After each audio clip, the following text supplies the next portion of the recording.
Ladies and gentlemen, I present to you Mr. Mateus Vago. Ready?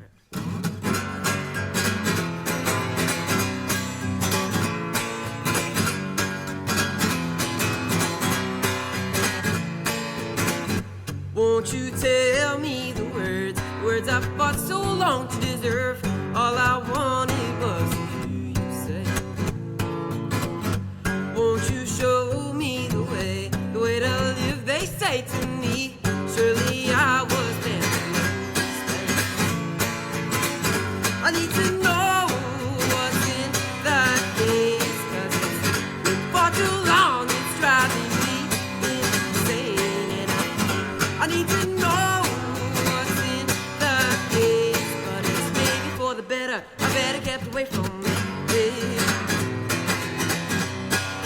I better get away from it.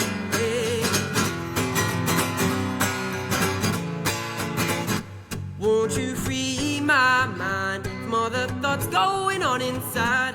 I can't help it buzzing.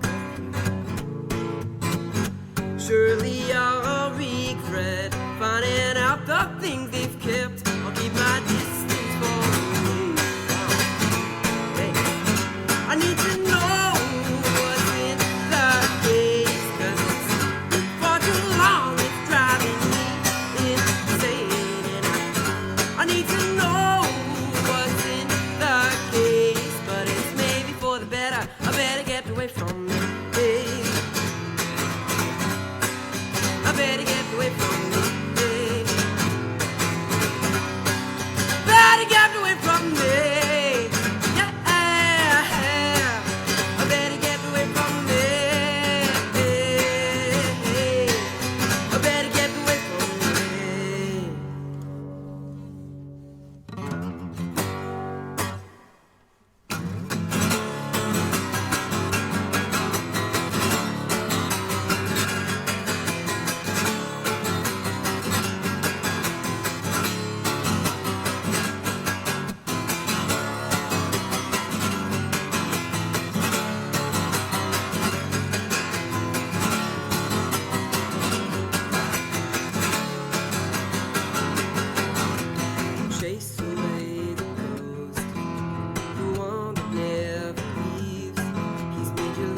can leave for today, or you can run away and hide, but you can't push it all away.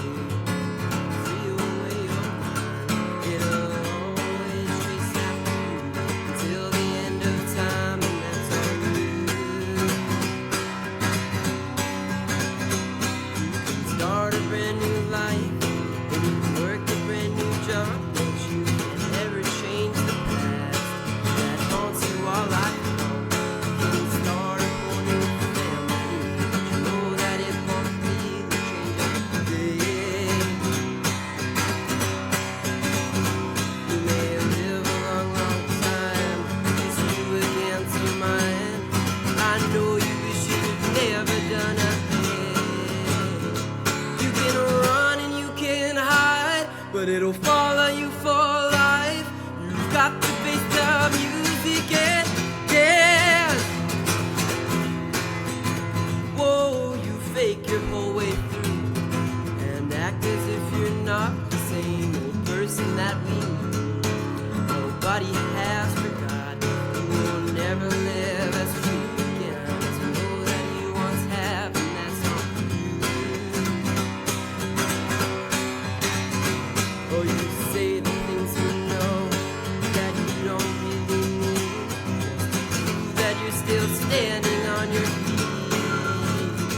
You can run and you can hide, but it'll follow you for life. You've got to face the music and dance.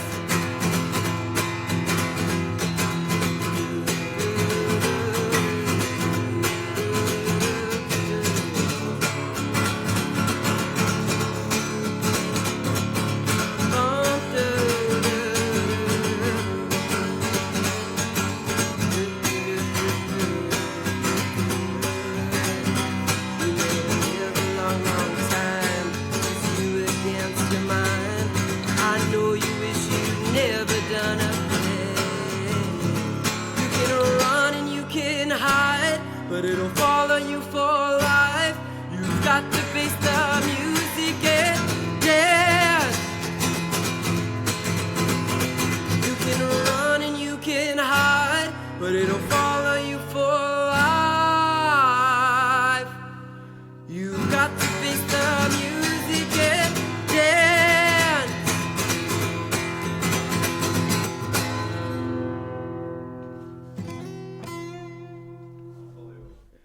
Hello, and welcome to another edition of Talkin' Tunes. I am your host, Frank Walsh. Thanks for tuning in today. Now, ladies and gentlemen, the gentleman that you just heard here is a 14-year-old prodigy. As you can tell, he's the singer, a songwriter, a guitarist. He is in the 8th grade at the Chapman Middle School in my hometown, Weymouth, and he has nothing but a bright future ahead of him. So we're going to learn a little bit about his past, and we're going to learn where he's going. So it gives me great pleasure to reintroduce to you again, Mr. Mateus Vago. How are you, man? Very good. Thank you for coming in today. Thanks for having me. You had to play a little bit of hooky this afternoon, Yeah. huh? They had to let you out of school early? Yeah, everything went smooth though. Good, good. Because I know that you also play part of a trio. And we Yeah. originally were going to bring your other buddies in there, but their parents weren't as nice as your dad to let you out, huh? Cool. So let's talk a little bit about, about your background. As I said, you're 14. You're in the 8th grade. You're in middle school right now. When did you pick up music? When did you start playing music? So I really started playing guitar when I was about 10 years old. And I started because it was like I was watching Stranger Things. Uh-huh. And that's probably one of my favorite shows. Yep, it's and there's a good this show. character in Stranger Things called Mike, and that was my favorite character. And there was an actor named Finn Wolfhard, and he played guitar. Okay. And I was just like I want to start now. And that also because the Beatles as well. The Beatles. The Beatles, yeah. And I just started playing when I was 10 years old, and my dad got me my first guitar. Mm-hmm. And before I used to play on this like really bad classical guitar that my sister had. Uh-huh. And yeah, that's So you how I started playing it. Now, was it easy or difficult for you to learn? Did you just pick it up and start playing, or did you take lessons? So at the beginning I just watched like YouTube tutorials on how to play certain chords and stuff, and then I took lessons with this guy named Vincent Lunato. Okay. I think that's his name, and yeah, and that helped me a lot, definitely. Now, when you were listening to music, you probably obviously were listening to music. Previous to that, you mentioned the Beatles. Yeah. The Beatles. They were around in the '60s and '70s before you were even a glint in your parents' eyes. Yeah. What got you into that? Started getting into that versus, let's say, some of the contemporary stuff, which I'm sure you follow a little bit, right? So what got you into some of the oldies, the Beatles in particular? So I remember the first time. So first of all, I've always been like into rock music. Okay. Because of the like Finn Wolfhard. Okay. And I turned on like a channel on the TV. It was like rock music, and it was the Beatles' "Twist and Shout" music video. Okay. And that like really just like I was like, wow, that really like opened my world, and I was like, that's you want great. to do that? Yeah, and from the Beatles, I learned of multiple other people. Oldies, right? Like Yeah. classical stuff, Yeah. like some of the classic stuff, like Clapton. I love Clapton, Yeah. and I actually saw him at TD Garden. Did you? Yeah. Did he ask for me at all? No. No, I saw him a couple of times, and I tried to get him on the show, but he was a little busy. Yeah. But maybe now that he knows that you're here, you're going to say, well, I still can't come. I don't want to follow that kid. You're going to be a Clapton someday, right? Yeah. Now, as far as, learning how to play, were you, how would you describe your style? Very raw. Rock. Raw. Okay. No, raw. Raw, natural. Oh, raw. Okay. Yeah. Cool. And why do you say that? Why did you choose that versus other things? Because of, again, that character? You wanted to emulate that character? No, I didn't really want to emulate him. He he showed me, like, Okay. I was like, like I didn't really know much about that. Mm-hmm. But yeah, very raw. Mm-hmm. And I like raw because to me, simple is better. Okay. Like simple is always the best, and I try to be as simple as possible. And I feel like when I'm really raw, then I express myself really well that way. Now, someone had told me one time about playing music and playing blues and some of the contemporary blues stuff and rock stuff that they like to play a lot of notes. What's your take on that? Is that something that you try to do, or you said slower is better? Do you play a lot of notes? Do you shred? Do you do you do that stuff? I mean, I don't really like I don't shred like Eddie Van Halen. Okay. But because that's not really like, I think he's a great guitarist, but I never really got into him. For me, it's more like blues rock, like 60s. Mm-hmm. But yeah, I'm more of like a rhythm player. Like I really like to strum. Mm-hmm. And I do play solos, but mainly rhythm. Rhythm, okay. Yeah. Now, do you, other than, the guy who was in Stranger Things, any other people whom you would look at and say, hey, I like his style, I like her style, and, do you look at other people and say, I want to learn how to do that, or do you pick and choose some of these things and try to apply them to yourself? Yeah. I feel like it's like, I really like Nirvana. Okay. Nirvana's really good. And somebody who I really look up That's to. Kurt Cobain, right? Yeah. Somebody who I really look up to now is this guy named Mac DeMarco, because he records from home. Okay. All from home. And he also does like pretty simple raw stuff. Mm-hmm. And I really like that. But yeah, mainly just those people. Mm-hmm. Now, how did you, go from learning how to play the guitar into writing? Because you write some songs too. Yeah. I don't know. I don't really, because I knew that I want to talk. Like that's my way of communicating. Okay. Yeah, that's really it. That's my way of communicating. Are you shy in general? Because sometimes people transfer from being, shy, and they express themselves other ways. Yeah. Is that more of a way for you to express yourself than Definitely, having conversations and talking to people? I think so, yeah. Yeah. And That's very interesting. I don't think I've had anybody say that. So why do you think it's difficult, or let's say difficult, but easier for you to express yourself through writing in your music versus having conversations with people? Because you're doing pretty good right now. Because that's just what I love doing, is playing music. And I just feel super comfortable doing that. I feel really comfortable. And I feel like in a song, you can say something that you would never say to, like... In conversation? Yeah. Cool. Do you have friends whom you talk music with? Not really, no, just the people in the band, really. Yeah, but we can talk about that in a sec. But so, do you get out and watch other music? I know you're still young. I have to keep wrapping my head around that you're only 14. But do you sneak into any places? Like, we have a lot of music around our area in Weymouth. Next Page, Pete's, a bunch of different places. Have you ever been into those places and looked at some of these people up close and personal, or talk with any people who are really good, solid musicians? Yeah, so I went to the Cottage in Weymouth for birthday party of my dad's friend, Barry. And in there was this guy named Ryan McChug, I think that's his name. Okay. And he was playing some music, and it was very, very good. And I asked him if I could play a few songs, and I did. I played 2 of my original songs, and it was a great time, yeah. And did he critique you at all, other than saying, I'm sure you were great, but did he have any suggestions for you? Or No. No? Have you thought of getting a mentor, finding a mentor? Yeah, I definitely do have one. You do? Yeah, my dad and my friend Oliver Childs, Ollie. Okay. Definitely. He helps you out? He teaches you? Yeah. He's a guitarist? Yeah, he's also a musician. Really? Yeah. Does he play in any popular bands or... I know he does mainly solo. He works with my dad and stuff. He's done work with my dad before, but yeah, I just know I go over his house sometimes. We write, and it's pretty fun. It's really fun. And you don't have you taken any formal lessons? No, just that guy Vincent Lunata. Just him? It was private lessons. He came over to my house and did he? Yeah, he taught me guitar.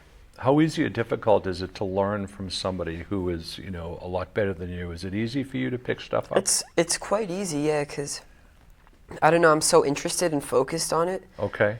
That it comes pretty easy. Cool. I learn pretty fast. Cool. How did you put a band together? How did that come about?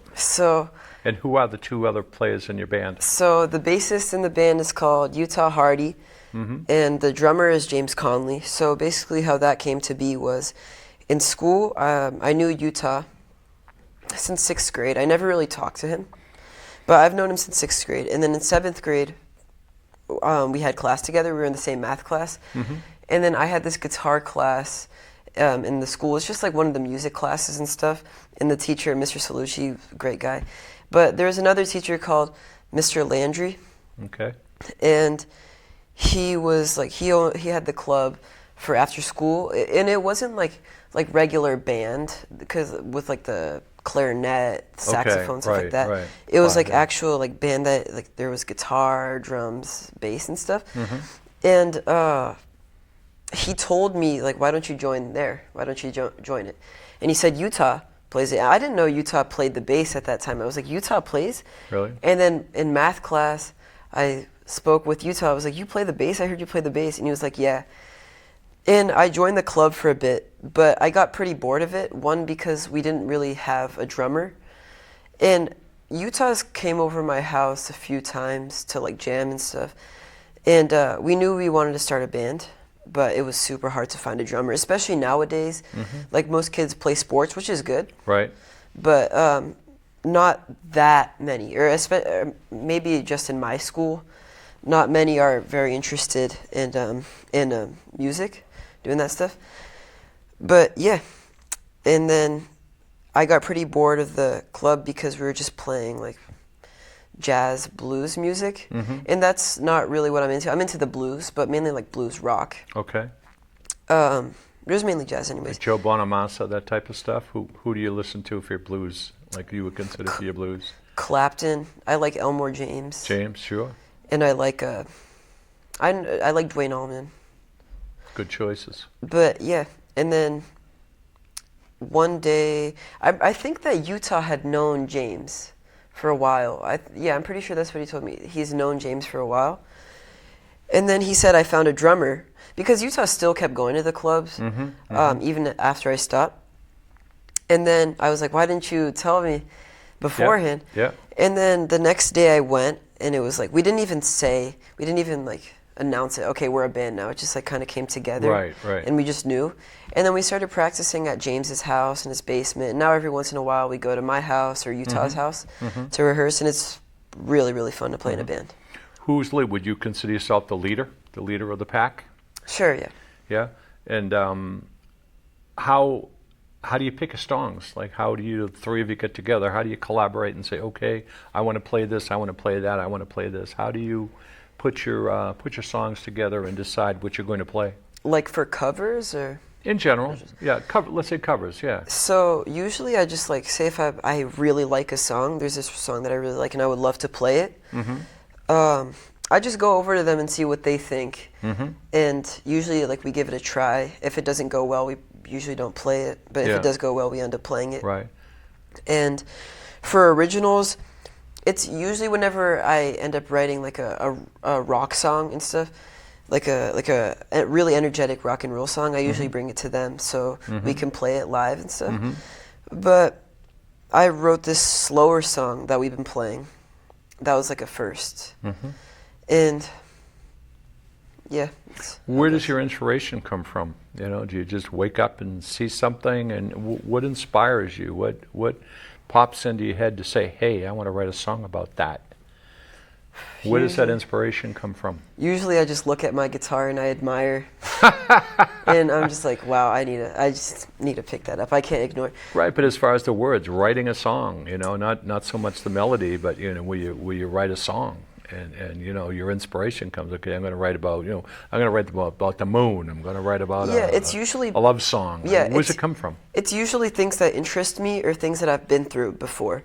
Okay. And usually about life. Okay. Pick one of your songs and tell me how it came about. Like, for example, Things Change. Okay. I wanted to write a song that was very real, that everybody could relate to, because everybody goes through change. Okay. And change is good. And I wanted to write a song that really embraces change. And just to show you don't have to be afraid of change. Change is a good thing. And that's usually, just experiences, interests, and things that I relate to and things that I feel strongly about. Are you familiar with a song called Them Changes? No. Billy Preston. He was Eric. He was. I know Billy Preston. He was Jimi Hendrix's keyboard player. Yeah, he also did work with the Beatles. Yeah, and he also he came out with one of his big songs, a solo one that made a big hit called "Them Changes." I've probably heard it. Well, my mind is going through them changes. You know, No. check that out. Check that out. It's really good. Well, that's pretty interesting. Now, and as far as the other two, did they write songs too? Like, you know, did they collaborate? Yeah, Utah writes songs. You write songs? Yeah, Utah wrote one song called "Nowhere But Away," and we played that song live. It's really fun to play. Have you ever had any disagreements about you bringing something to the table or them bringing something to the table and you say, nah, that stinks? Yeah, all the time. That's normal. Creative differences, right? Yeah, that's really normal with bands. Good. No fist fights or anything, right? No. No black eyes, you know, no clawing each other, No. No. Good. Now, as far as in school, how were you as a student in school? Yeah. I think I'm a good student. I feel as like I just have to get the grades up a little bit. Yeah. But does the music interfere with your schooling? I don't think so. No? Do you find yourself getting preoccupied at times? And I ask that question from experience because I remember when I started to become a golfer. And I was probably as addictive to playing golf as you were to playing the guitar. And I know that I would find myself in work sometimes on a nice day, and I'd spend the whole day looking out the window thinking I'd rather be playing golf than working. That happens all the time. Does it happen with you in school? Yeah. And sometimes I get really frustrated. I'm like, oh, screw this. I don't want to do it. But right. It's important, though. I have to do it. And it's good because it teaches me to balance and be organized and, like stay on time, you know? But, yeah, sometimes I get frustrated, but it's all good. Cool. Who's the biggest influence on you? Because you're very well spoken for your age, and you present yourself extremely well. Does that come from your dad? Definitely, yeah. Definitely from your dad? Yeah. I can see that. First time I met you, by the way, first time I met your dad, but I can see a lot of your dad in you, because your dad, just a few minutes talking with him, he seemed like a really nice guy. And it's very refreshing to me. I don't have children, never had children, but it's very refreshing to me to see someone like you being as well spoken as you are, and as presentable as you are, and as talented you are, given that's not very common in today's society. I used to be a school teacher, so I commend you for everything that you're going through. Now, as far as a student, that you've been on a cable TV show before, right? You've been interviewed before. You've been out. You play in your band. How is that? How is that for you as far as your school goes? You a popular kid in school?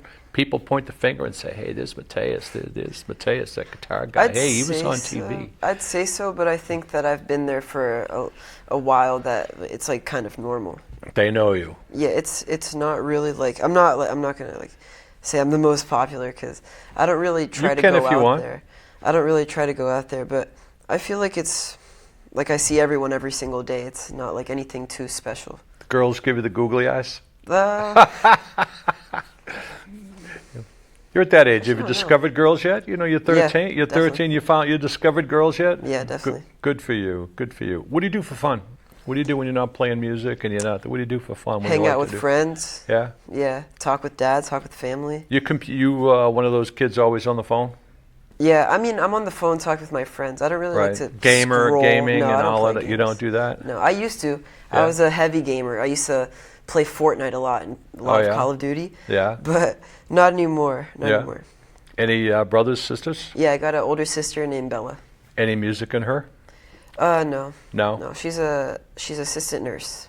Good for her. Good for her. Good for her.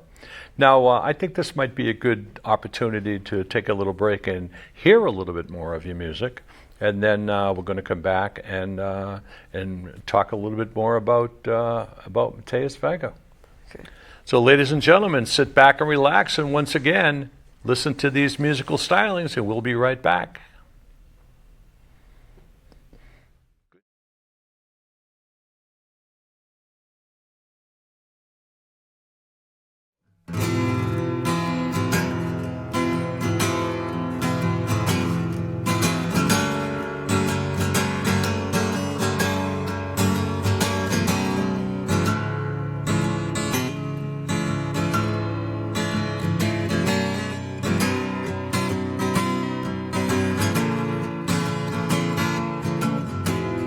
How far should I go?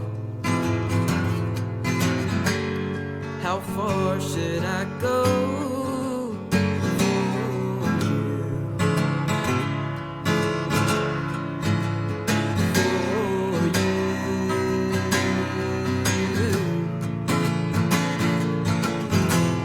How long should I stay? How long should I stay for you?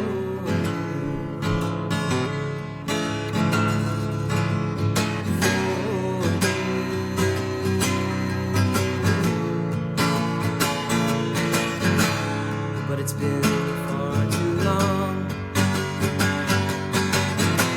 and I can't keep strong for you. No, I can't keep for you.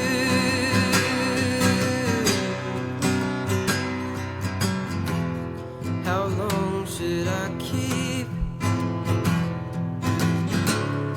How long should I keep trying?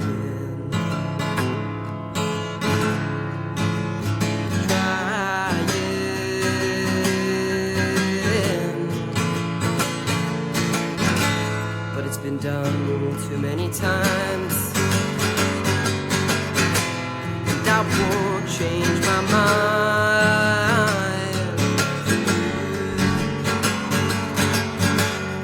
No, I can't change you.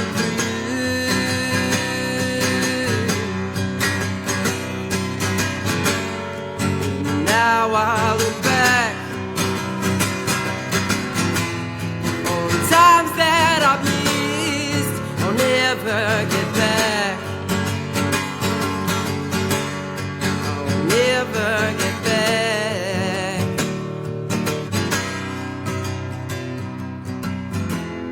How far should I go? How far should I go for you?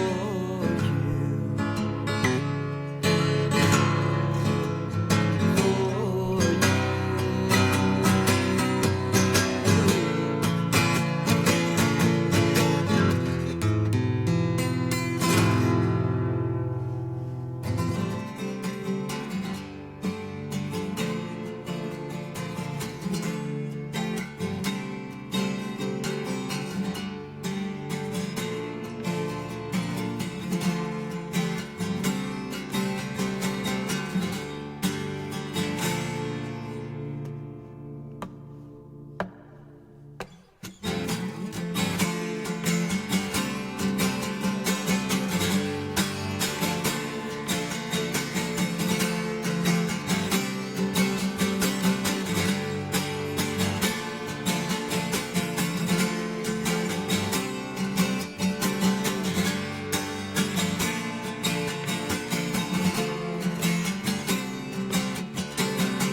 Over time, people will fall.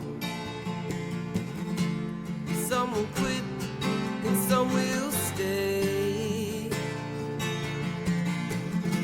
A part of life we'll never avoid. It builds you up, so they say. And even though it'll tear you apart,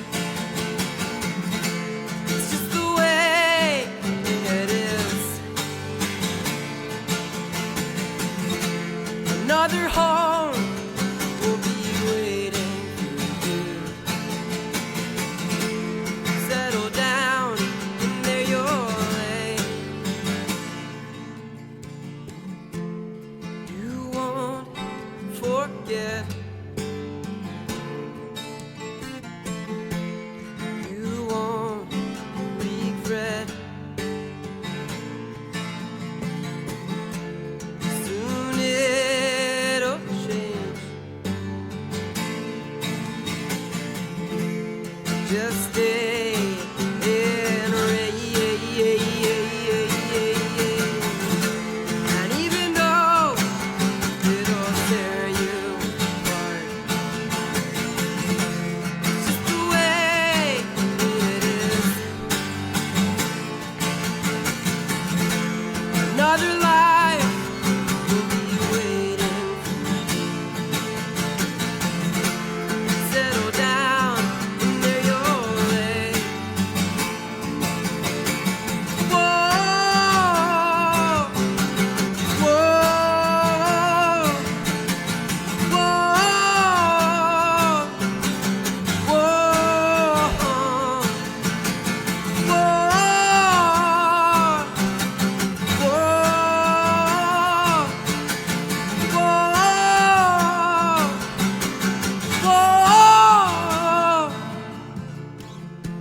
and even though it'll tear you apart,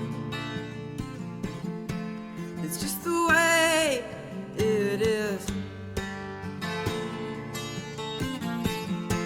Another home will be waiting for you.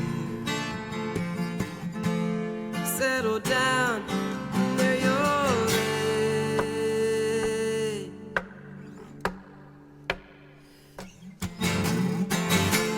And even though it'll tear you apart, it's just the way it is.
Nicely done, Mateo. Nicely done.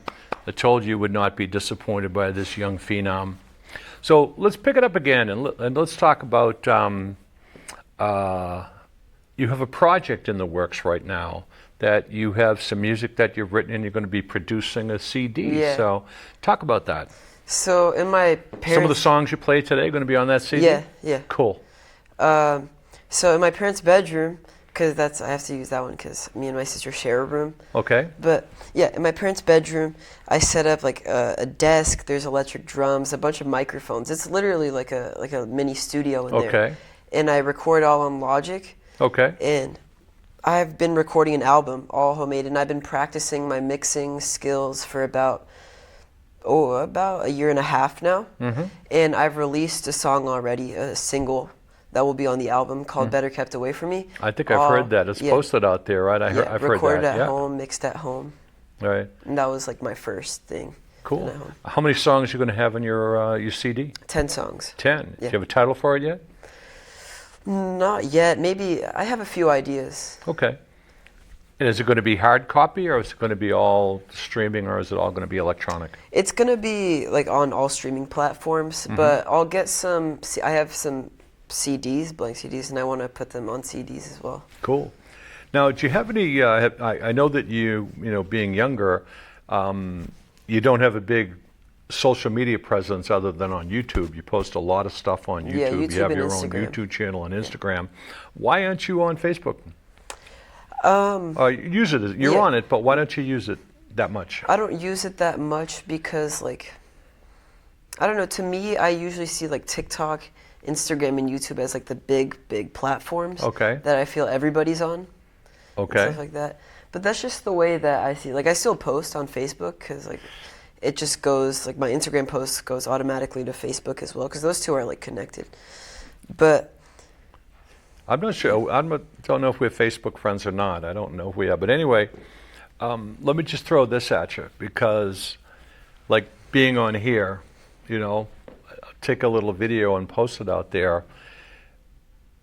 If you associate yourself with people who have a big audience, you're going to get a lot more eyeballs, right? So let's say if I post a video out there of you playing here today, there's a good chance you're going to get 1,000 or more views on that.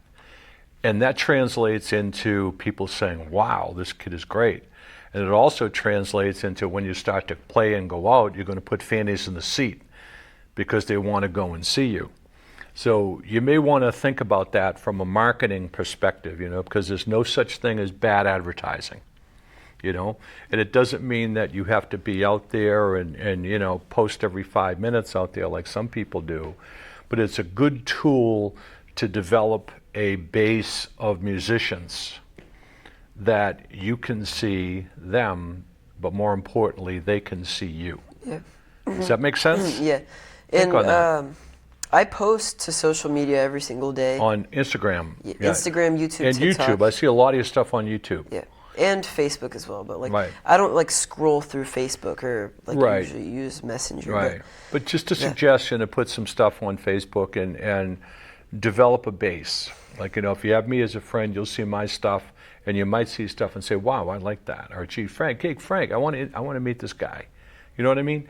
It creates a great network. I mean, I've met some unbelievable people from posting on Facebook. One of them sitting here in the studio today, Rich Goldman, right? We've met as fans on that. We bump into things at music events. And so just a thought. So as far as, going forward, you got the CD coming out. When's it going to come out? When do you think that's going to be ready? Either sometime in late December or soon. Or early to mid-January. Cool, very cool. And you've got some dreams, you've got some hopes and some dreams and some aspirations. Talk about some of those dreams. Talk about some of those aspirations that go through your head of where you see yourself moving down the line, 2 years, 3 years, 5 years, 10 years. Pick a time frame and go for it. So in the next 5 years, I'm not going to say I hope or I want. Right. I'm going to say I will. You will. There you go. You manifest it, right? Yeah. I want to reach 1 million monthly listeners on Spotify. I want to be on Jimmy Fallon. I want to play these really big venues, like maybe like MGM, There's stuff like in Boston, or maybe even I want to do the Las Vegas Sphere. That's like the biggest dream of mine. And also, not too long ago, I went on, actually, I think it was like 2 years ago, I went on a trip to Nashville. And this is like later on. I went to the Rock and Roll Hall of Fame Museum, and I saw all those legends, guitars in the case, and I said, one day, my guitar will be in this museum. And I already know which one. I love it. I love it. So you want to be on Jimmy Fallon. Yeah. Why Jimmy Fallon versus Jimmy Kimmel or all the other ones? Yeah, Jimmy Fallon, like the late night stuff. All right.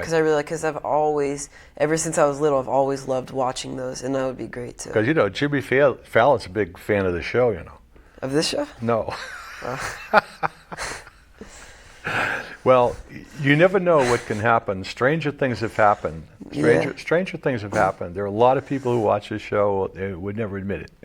So we'll see what happens with Jimmy Fallon. But as far as that stuff goes, when did that stuff coming about? You obviously have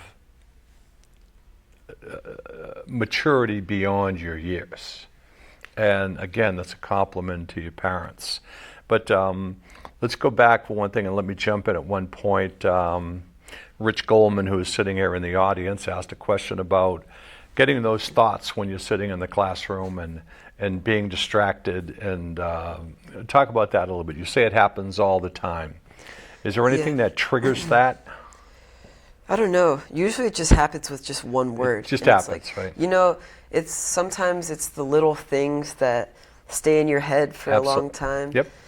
Like, for example, in ELA class, 7th grade, we were reading the book The Giver.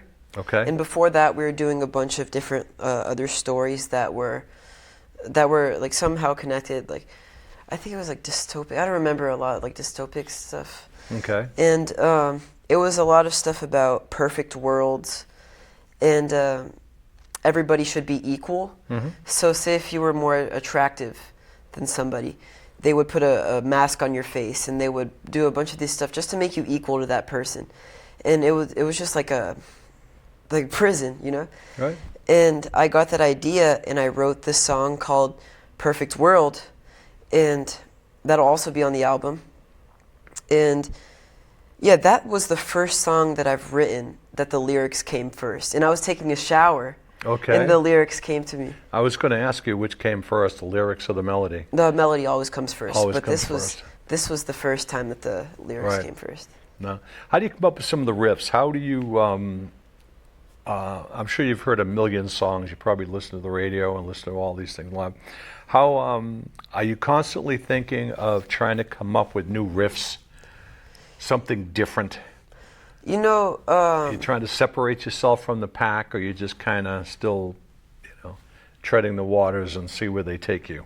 Yeah, kind of that. Whenever I write songs, I don't really think too hard about it. Like, usually that's how the best ones come.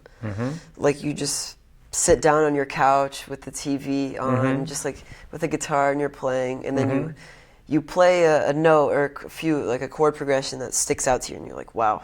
I gotta write some lyrics over that. And you write the notes. You sit down and do you write the charts? Like the note, like you write the chart.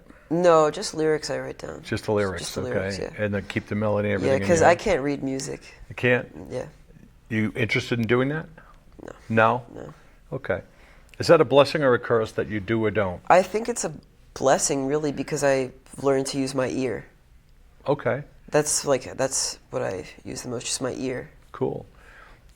If you could pick anybody, living or dead, whom you'd want to play along with, who would you pick? Who would you want to play with? John Lennon, George Harrison. Ringo and Paul, right? Paul, yeah. You'd want to play with the Beatles? Yeah. Really? The Beatles. Now, was that something that was played in your house a lot? Did your folks get into the Beatles? Your dad, your mom, your sister, were they into the Beatles? Definitely not my sister, and definitely not my mom. I don't think I've heard the Beatles from my dad. I've heard other things from my dad, not really the Beatles. I feel like Beatles I've discovered on my own. Yeah. How'd you do that? Just find them on the radio? Yeah, or just TV. Just Twist really? and shout on TV. Really? Yeah. Interesting, interesting. That's cool. Now, if you to take any one of the Beatles, let's say, John, Paul, Ringo, George, if you could only pick one of them to sit down and have a cup of coffee with, who would you pick? That's really hard. That's why I asked. Oh man. They like switch for me. It's like one day. Who's your first one? I'm gonna say John. John? John. Why is that? Because he's always been, that's the one that's always stuck out to me. That's the one I've always related to the most for all my time. Solo or with the Beatles? Both. Both? Both. But I really like Harrison as well, and Paul. All of them. But I'm just going to say Lennon. Okay. What's your favorite song? You had to pick one or two songs from Lennon. What would you pick? I would pick, like solo? Yeah, solo. Definitely Imagine, obviously, right? Imagine, and I like How Do You Sleep, and I like How, Mm-hmm. and I'm gonna list one more. What about God? God, that's a good one, but it's like the lyrics, like it's good he expresses himself, but You don't believe in the message? no. No? Okay, interesting. What, if I open up, you still play CDs? You play CDs, you do a lot of streaming. Streaming, really. Okay. So I was going to say, if you were my age, I'd say if I went out into your car and looked at your CD collection, who would I find in your car? I have a record collection. Like I have a small record collection Do you? of vinyl, Good. but not really CD. Mm-hmm. Now, you want to continue focusing on rock? Yeah. You want to continue focusing on rock? But it's not like just rock and roll all the time. And blues rock? You like blues I'm rock? a fan of like singer-songwriter acoustic stuff, kind of like Bob Dylan, Neil Young. That's like Go back rock. to the older ones like Croce, Jim Croce, No, I don't know who that is. Paul Simon. You don't know I Jim know Paul Croce? Simon. Yeah. You don't know Jim Croce? No. Operator, so many things. Check out Jim Croce. I'm a real big fan of Paul Simon. You like Simon? Yeah. Yeah. Simon's great. I like Duncan. That song, Duncan? Yeah. I like Still Crazy after all these years. Great song, too. Yeah, you got some good taste. What about some of the old classic ones? What about, you should check out like John Prine. You know John Prine? No. You should go back and look at some of the older people. John Prine, so many of them. Too many to mention, but you've got some good ones. As far as moving forward, have you thought about, you're going to graduate from grammar school this year, and you're going to go to high school. You're going to go to Weymouth High? Weymouth High, yeah. Weymouth High. Any aspirations beyond that? Have you thought of, going to a college, going to Berkeley, going to a music school? You haven't thought that far ahead? No, I've thought about it, but I just don't want it. I don't want to go to college. You don't want to do that? No. Okay. Now, do you have any other interest or any other pursuits in a career other than music? Later on, I definitely want to do some acting. Acting? Yeah. Super Have you fun. been in any plays in school, high school plays? No, Do just you have any acting connections? no, not at all. It's just all music. But later on, I definitely want to do acting because I don't know. It's just so fun. Like ever since I was little, always making the home movies and stuff like that. It's so fun. Would you like a connection for acting? Sure. You're familiar with the Company Theatre No. in Norwell? You will. You will be. A good friend of mine who's the artistic director of the Company Theatre, and he'd jump all over you. He's a good guy to know. He used to be the director of the studio, actually, and then he went on to become the artistic director over at Company Theatre. Well, good for you. Is there anything else that we could talk about or should talk about that you think we haven't covered today? We kind of painted a wide brush. Anything that you think we might have missed? Well, one thing, I'll answer that question, but you are going to be coming back with your trio, correct? Yep, You're I going to be will. coming back around Christmas time during your Christmas vacation. Yep. Okay. I will. But is there anything else that you'd like to bring up or talk about before we kind of wrap it up? I went to TD Garden Uh-huh. backstage. Okay, I was going to bring that up, but Yeah. you were a little hesitant, Yeah. but talk about And that. That's a great story. I met, so a while back I uploaded a video to my YouTube, and it was me playing my song "Better Kept Away From Me" that I released on November 14th. Okay. And from that video, the manager of Maroon 5, who's also Maroon 5. yeah, who's also a manager of, who's worked with a bunch of different people, Yeah. and he seems like a great guy. So we can't mention Name's- Maroon 5 yeah, without name- Adam Levine, right? Yeah, his name is Vincent Kari. And yeah, he gave us a tour of backstage. I walked the stage. I played Adam's SG, the 88 SG. Wow. And yeah, it was great. It was really great. How did it feel to be on that stage, to see all the technology that goes into it and the hard work that goes into Yeah, it? it felt like my vision was getting closer and closer and closer. You felt like you belonged. Yeah. You didn't feel awkward. No. You felt not really, like no.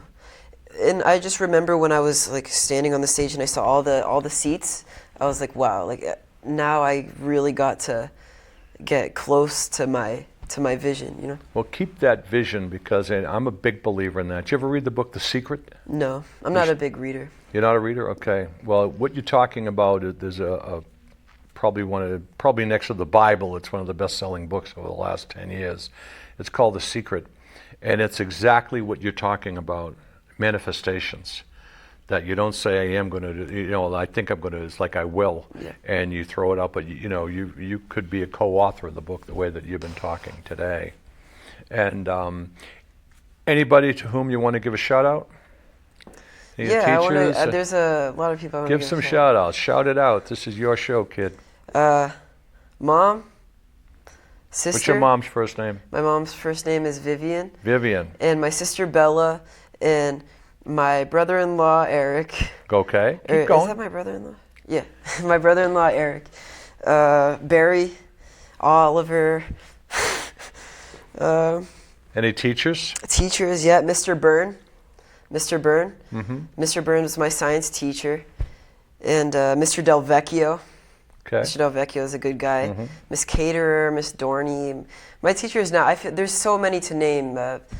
Mr. Miller, like there's so much to name, but I can't Cool. go on. You into sports at all? You a Yeah, sports I kid? like playing sports, but I played football Did you? Okay. for a bit when I was younger. When I was about When I fifth- was younger. yeah, fifth and sixth grade. Fifth, I have underwear older than you. fifth and sixth grade, I played football, and that was really fun. That was a Yeah. lot of fun. And then I Quarterback or what? I was a Tight end? fullback. Full, I was fullback. a fullback. Wow. Okay. You look like a tight end to me, or a I was receiver. a fullback. In fifth grade, I was a bit on the chubbier side, so I was a I was lineman. going to say, you know, for an Italian skinny kid, I mean, you know, your mother must not be a good cook. Oh, she's a great cook. I'm kidding.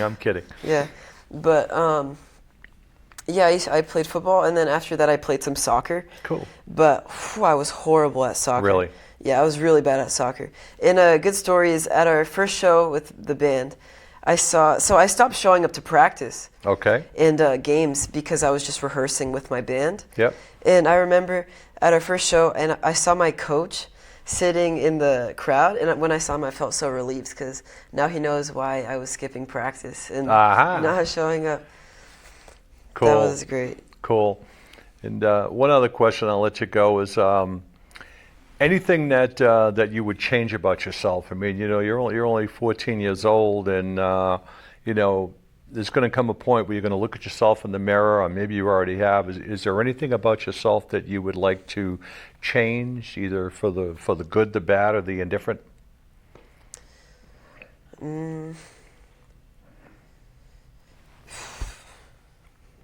No, I can't really think. Can't think of it. Just curious about that. You know, just curious about that. You know, you certainly have the outgoing personality. You certainly have a stage presence. I've seen some of your video. So people can find you how? On YouTube? YouTube, Instagram, TikTok, Facebook. Search up my name, Mateus Vago, Mateus Vago, Cool. and you'll find me there. Cool. Well, it's certainly been a pleasure to have you here. You've exceeded my expectations. I wasn't sure. You know, I haven't interviewed other youngsters like yourself. I remember one time I had a young group on, and they were all in grammar school. There were like 6 of them, and every one of them has gone on to great careers. They're all out there playing well. They've got recording careers. They're playing with some big people. So I see nothing but good things in your future, and I'm excited to have you come back with your trio. So you're welcome here anytime. And the only thing I ask, I don't make money, I make friends. So the only thing I ask is that when you're playing Boston Garden, or when you're playing Madison Square Garden, or you're playing at the Vegas Amphitheater, Sphere. just get me backstage and of let course. me give me an autograph, will you? Yeah. Mateo, thank you so much. Thank you. Thank you so much. And we couldn't do this show without the great support of the people here at SMAC. We've got Luke pushing the buttons. We've got Caleb pushing the buttons. And I also want to say a special thank you to Caroline, who works here in the studio. I just found out today that it is her last day. And I want to thank Carolyn for all the work that she has done and all the niceness that she has showed to me over the few years that she's been here. So Carolyn, we will miss you around here, and I will especially miss you. And I also want to thank the people who support this show. I have Rich Goldman, my good friend, and you might remember from other shows that he's fighting some health battles, but thankfully he is winning, and he is here today. And I got Brenda, I got Tom, I got Bev Dancy, who's normally here running the cameras. We've got Donnie Cerrone, we got Mao, Steve Mraz, we got Laura Kerman, the Snyders, Ellen, and we got the whole gang here, and I would not be able to do this show as well as I could without their support. So for everybody involved in the show, I am Frank Walsh, and as always, tune in and tune on.